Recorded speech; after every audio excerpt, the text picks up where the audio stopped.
जैसे बात दोस्तों, मैं राहुल खन्ना के इस वीडियो में आपका स्वागत है। दोस्तों, आप जानते हो हमेशा की तरह मैं कुछ ना कुछ आपके लिए लेके आता हूं और आप भी सुनते हो। दोस्तों, आज आपका वक्त ना गंवाते हुए सीधा टॉपिक पे चलते हैं कि आज के वीडियो में आपको क्या बताया जाएगा। आज के वीडियो में गोंडी रहस्य को, तथ्यों को जानकर आगे चलने की कोशिश की जाएगी कि कैसे गोंडी समुदाय यह सिंधु घाटी सिविलाइजेशन यानी इंडस सिविलाइजेशन से कैसे लिंक कर पाता है। दूसरी बात यह है कि दोस्तों, आज का ये पूरा वीडियो तिरुमल वेंकटेश आत्राम सर के किताब के एक चैप्टर पे लिया जा रहा है, जिस चैप्टर में बहुत बड़ा लिंक दिया गया है शंभू शेख, जिसे हम महादाऊ महादेव कहते हैं, उनके बारे में भी लिंक लगाया हुआ है। और एक लिंक यहाँ के कृष्ण के बारे में, जिसे कृष्ण वसुदेव यादव कहते हैं, उनके बारे में भी लिंक लगाया। तो क्या लिंक लगता है, कैसे शब्दों से लिंक लगता है, भले ही ये रिसर्च सामने ना आया हो, लेकिन जो किताबों में एक चैप्टर में लिखा हुआ है, कौन सा इंटरेस्टिंग ऐसा इतिहास है आपके सामने लाना बहुत ही महत्वपूर्ण है। क्योंकि आप भी सोचें, क्योंकि ये जो रिसर्च है ना, किसी पाखंड को नहीं दर्शाता, तो आपके बुद्धिमत्ता का जो ज्ञान है उससे आप उसकी उकल कर पाएंगे, उससे आप इसको जान पाएंगे। दोस्तों, इंडस वैली सिविलाइजेशन यानी सिंधु घाटी सभ्यता का उत्खनन होने के बाद वहाँ पे जैसे कि बैल, बोकड़, जिसे हम बकरा कहते हैं, वो वाद्य, अनेक प्रकार के शिवलिंग, शंभू गौरा पिंड भी नज़र आए। और इससे लोगों ने अपने अपने तरीके से इस सिविलाइजेशन को छानने की कोशिश की, पहचानने की कोशिश की। और बहुत सारे इतिहासकारों ने यहाँ पे अपने अपने धर्मों के संदर्भ भी दिए हैं, लेकिन हालांकि ये संदर्भ पूरी तरह से लिंक नहीं होते। इसके बाद यहाँ पे जो गोंडियन ट्राइब रहता है, उस ट्राइब के कल्चर, सभ्यता से यहाँ के सिंधु घाटी सभ्यता का लिंक लगाया गया और वो लिंक सीधा बैठ रहा था।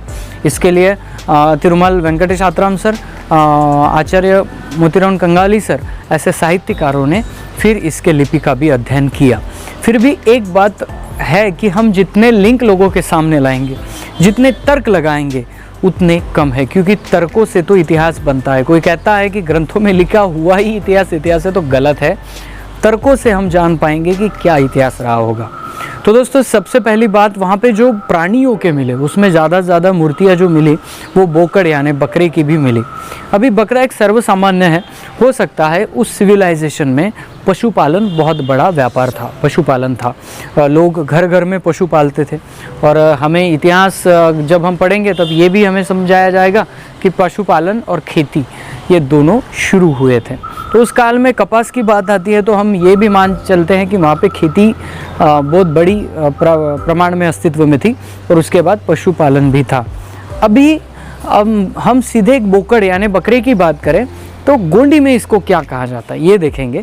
तो बकरे का बाकी धर्मों से कोई लिंक लगता नहीं, या थोड़ा बहुत लगता है, लेकिन गोंडी में इसका 100% लिंक लगता है, ये आपको बता दूंगा। बकरे को गोंडी में येटी कहते हैं या हर कहते हैं। कोई लोग कहते हैं, जब मैंने बड़े बड़े लोगों से बात की कि हर शब्द सही है या नहीं, तो बहुत सारे लोग कहते हैं कि बकरे को हर भी कहा जाता है और येटी भी कहा जाता है। अभी ये सभ्यता कैसी है, गोंडियन सभ्यता ऐसी है कि सजीवों को अपने वंशावल में मिश्रित करके ये चल रही है, जिसे टोटेमदारी कहते हैं। कोई किसी प्राणी को लेकर चल रहा है, कोई किसी प्राणी का, लेकिन अपने वंश, अपने टोटेम को लेकर आगे बढ़ने वाले ये गोंडियन लोग हैं। और इसमें इस बकरे के यानी येटी कुमरा, येटी कोडापा, येटी मड़ावी, येटी कुमरा, कोडापा, ऐसे नाम दिए जाते हैं। वैसे ही हर, इस शब्द बकरे को हर भी कहा जाता है, तो हर नाम से भी हरे कुमरा भी है। मैंने आपको पिछले वीडियो में बताया था कि जंगोबाई की जो मेन मंडाली है उसमें 8 लोग होते हैं, और जो उनके जंगोबाई ने बना के दिए हुए जो उनका मंडल है उसमें हरे कुमरा भी आते हैं। हरे कुमरा, येटी कुमरा, हरे कोडापा, येटी कोडापा, ऐसे सरनेम भी हमें नज़र आते हैं, क्योंकि गोंडियनों के लाइफ में ये प्राणियों का ज़्यादा महत्व है। क्योंकि हर सनों, त्योहारों पे, पर्वों पे इन बकरियों का सुजारा दिया जाता है। अभी आप कहेंगे कि ये बलि की प्रथा नहीं है, फिर आप ये मैटर अलग है, मैं आपको डीपली समझाऊंगा कि ये बलि कैसे नहीं है और कैसे। क्योंकि जो ट्राइबल समाज है वो मांस खाता है, लेकिन उसी प्राणियों का खाता है जिसका वो पालन करता है। पशुपालन के लिए जिसे मांस के उत्पन्न के लिए रखा जाता है, तो उसे काटा भी जाता है और खाया भी जाता है। तो दोस्तों दूसरी बात है कि ये हर्रे कुमरा, हर्रे कोडापा, येटी कुमरा, येटी कोडापा ऐसे जब सरनेम हमें नज़र आए तब वहाँ पे ये नज़र आए कि वो लोग बकरे का टोटेम लेकर चल रहे। कोई अपनी कथा गीतों के द्वारा, पाठों के द्वारा बताते हैं कि ऐसा था कि वहाँ पे एक बार सुजारा देने के लिए बकरे उनके पास अवेलेबल नहीं थे, तो वगैरह वगैरह हुआ था, फिर वो तब से बकरे को मानते हैं, खाते नहीं हैं वगैरह वगैरह। ये बात हुई। दोस्तों देखिए, जो सिविलाइजेशन जिस टोटेम को मानती हैं, आगे चलकर उस टोटेम को लेकर बहुत, जैसे मैंने पिछले वीडियो में कहा कि गंगवंशी थे, ये वंश कहाँ से आए कि अपने टोटेम को वंश बना लिया। और ऐसे ही हुआ कि महाराष्ट्र में या इधर उधर हर नाम के गांव भी हमें नज़र आते हैं जहाँ पे प्योर गोंड प्रधान या गोंडियन लोग हमें नज़र आते हैं। हरदोना, हरियली, हिवरा, ऐसे हर नाम से भी हमें बहुत सारे गांव दिखते हैं। और येटी कुंडी, येटी खुंटा, येटी गंज ऐसे नामों से भी हमें, येटी नामों से भी इनके गांव दिखते हैं। लेकिन आज अगर आप गोंडियन सभ्यता को अच्छी तरह से पहचानते हो तो जो पशुपालन होते हैं, जिनका वो टोटेम होता है, वो अपने गांव भी उसी नाम से बसाए हुए हैं और अपने नाम के आगे पीछे भी हर या उस टोटेम का नाम लगाते हैं। जैसे कि मैंने कहा था कि गंगवंशी लोग भी खुद को गंगवंशी इसलिए मानते थे कि गंग उनका टोटेम था और वो टोटेमधारी प्राणियों को लेकर चलते थे, इसलिए गंगवंशी खुद। तो ये जो वंश करके आते हैं ना, ये लोग कहीं ना कहीं से टोटेमधारी लोग हैं जो यहाँ तक आए हैं। तो फिर आगे हम चलते हैं। एक वेंकटेश आत्राम सर की किताब के अनुसार गोंडी संदर्भ का इतिहास, जो उन्होंने मराठी में किताब लिखा है, उसका जो चैप्टर आज मैं ले रहा हूँ उसके फ़ोटो निकाल के मैं PDF दे दूँगा, वो आप वहाँ से डाउनलोड कर देना। सीधी बात है कि वेंकटेश आत्राम सर कहते हैं कि जो कोडापा गोत्र के लोग हैं ना, वो मानते हैं कि जो शंभू है, शंभू जिसे महादेव, शंकर अनेक प्रकार के नाम से जाना जाता है, वो कोडापा गोत्र के थे।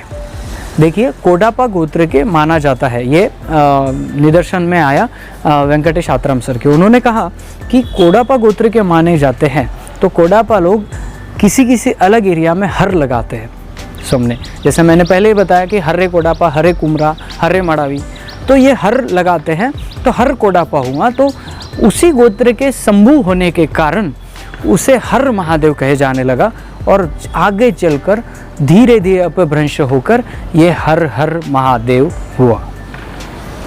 ये वेंकटेश आत्राम सर का कहना है। अभी जैसे शंभू से को, महादेव को जटाशंकर कहते हैं। जटाशंकर, ये जटा, यह शब्द यटा से आया है, अपभ्रंश से आया है, ऐसा भी कहना वेंकटेश आत्राम सर का है।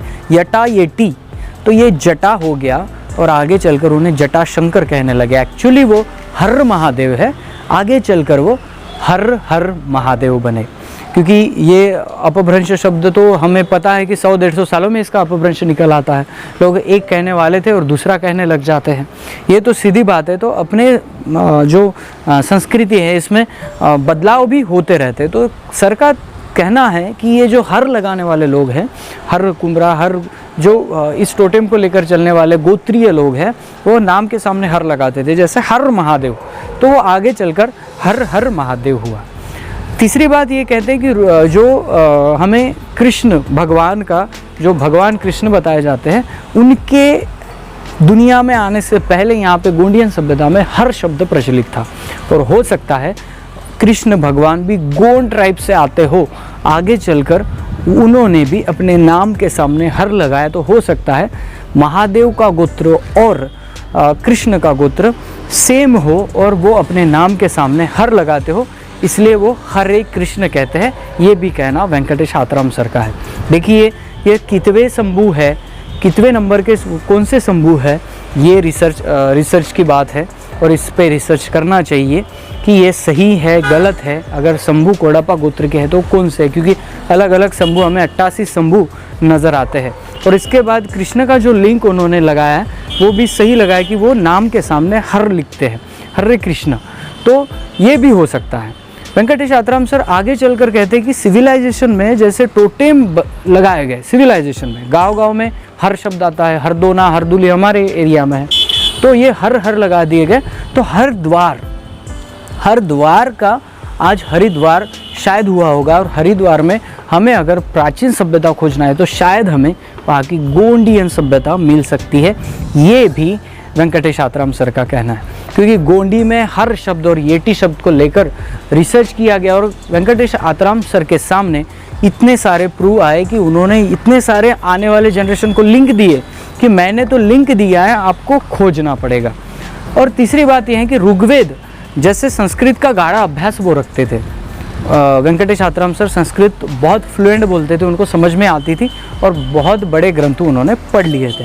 वो कहते हैं कि हरियूपिया का वहाँ पे उल्लेख आता है। जी हाँ दोस्तों, ऋग्वेद में हरियूपिया का उल्लेख आता है। हरियूपिया, तो हर को अलग करेंगे तो पिया शब्द आता है, और गोंडी में पिया का अर्थ पिल्ला, वासरू, बछड़ा ऐसा किया जाता है। तो जिस क्षेत्र में, जिस राज्य में, और ऋग्वेद में हरियूपिया को असुरों की राजधानी कहा गया है, तो जिस राज्य में ज़्यादा पशुपालन, ज़्यादा बछड़ों यानी हर का ज़्यादा पशुपालन होता था, उस राज्य को शायद इन्होंने अपने ऋग्वेद में हरियूपिया कहा है। और आगे चलकर कंगाली साहब ने इस हरियूपिया नहीं तो ये हड़प्पा है और ये गोंडियन सिविलाइजेशन है, ये भी अपनी किताब में सिद्ध कर दिया है। तो दोस्तों सीधी लिंक आती है कि यहाँ पे जो मिले हुए लिंग पिंड, अनंत प्राणियों के जो मूर्तियाँ, जिसमें बोकड़ की, बकरे की मूर्ति आती हैं, तो ऐसे मूर्तियों को अगर हम लेंगे तो वो कोई भगवान नहीं थे। पशुपालन वहाँ पे चलता था, इसलिए वो टोटेमिक सिद्धांत पर चलने वाले लोग थे, जिस सभ्यता में उन्हें खोजा जा रहा है। जैसे कि आपको बता दूं, हर शब्द से हरियागढ़ भी आता है, और हरियागढ़ का जाटबा के पूर्वजों ने ही किया है। अगर आप देखेंगे तो उसका भी निर्माण नहीं वहाँ के गोंड लोगों ने किया है। तो लिंक ऐसे लगता है कि हर और येटी शब्द से हम खोजेंगे तो और कुछ ना कुछ मिलेगा, क्योंकि पाखंड से खोजने से कुछ नहीं होता। क्योंकि कोई भी कहेगा कि इस नदी का उगम, इस नदी को सूर्यपुत्री कहाँ है, तो सूर्य की पुत्री है। आप मान सकते हो लॉजिक से कि कोई नदी ऊपर से आएगी या जलधारा कोई बना सकता है? शायद हम उसको खोज सकते हैं, बना नहीं सकते। तो जलधारा पहले से थे। तो इसमें लिंक लगाने की ज़रूरत है दोस्तों कि गोंडियन सिविलाइजेशन में आज भी लोग अपने कल्चर को लेकर चल रहा है, और यही वही कल्चर है जो हमें सिंधु घाटी में नज़र आता है। तो दोस्तों कंगाली साहब और वेंकटेश आत्राम सर की जो बात है वो आगे चलकर शायद प्रूव हो जाए, शायद उसमें और रिसर्च हो। ये रिसर्च की बात है। अब तो वेंकटेश आत्राम सर नहीं है, लेकिन उनका किताब है गोंडी संस्कृति के संदर्भ, और ये किताब मराठी में है। तो मराठी में जो भी वो चैप्टर है, जिस चैप्टर पे आज मैं बात कर रहा हूँ, वो चैप्टर के फ़ोटो निकाल कर मैं PDF आपको लिंक दे रहा हूँ डिस्क्रिप्शन में, आप जाइए वहाँ से डाउनलोड करिए। और आपको मराठी नहीं आती तो कोई दोस्त होगा, मराठी में पढ़िए, आपको समझ में आएगा। मैं जितना बता रहा हूँ उससे भी ज़्यादा वहाँ पे बताया गया है, और वेंकटेश आत्राम सर ने जो लिंक दिया है वो हमें सही नज़र आता है। तो क्या अगर ये सर ने कहा है, अगर ये सही होता है, हम टोटेमिक लोग हैं, अपने प्राणियों को लेकर चलते हैं, आगे चलकर सिंधु घाटी सभ्यता यह गोंडियन सभ्यता थी, यह 100% श्योर करके मोहर लगा दी जाएगी। लेकिन इसके लिए दोस्तों आप सभी सगाजनों का सपोर्ट चाहिए। इसके लिए आप सभी सामाजिक जो लोग हैं, जो वीडियो देखते हो, जो बड़े बड़े प्रोग्रामों में सहभाग लेते हो, आपका सपोर्ट ज़रूर चाहिए, क्योंकि आपके सपोर्ट के बिना कुछ नहीं। क्योंकि बड़े मीडिया को ये बात उछाल के बतानी है तो कुछ बड़ा करना पड़ेगा, तभी ये बड़े वरिष्ठ पत्रकार, उनको आयोजित करके एक बड़ा प्रोग्राम बनाना पड़ेगा, तब जाके सिंधु घाटी सभ्यता का रिसर्च लोगों के सामने आ पाएगा। तो दोस्तों इसके लिए आप सभी समाज के सगाजनों का सहयोग आवश्यक है। आपके बिना ये लड़ाई हम नहीं लड़ सकते। तो आगे चलकर प्लानिंग बन जाएगी कि कैसे एग्जीबिशन रखना है, कैसे इन बातों को लोगों के सामने लाना है, ये जो तर्क है, तर्कों को सही बिठाना है, इसके लिए प्लानिंग की जाएगी।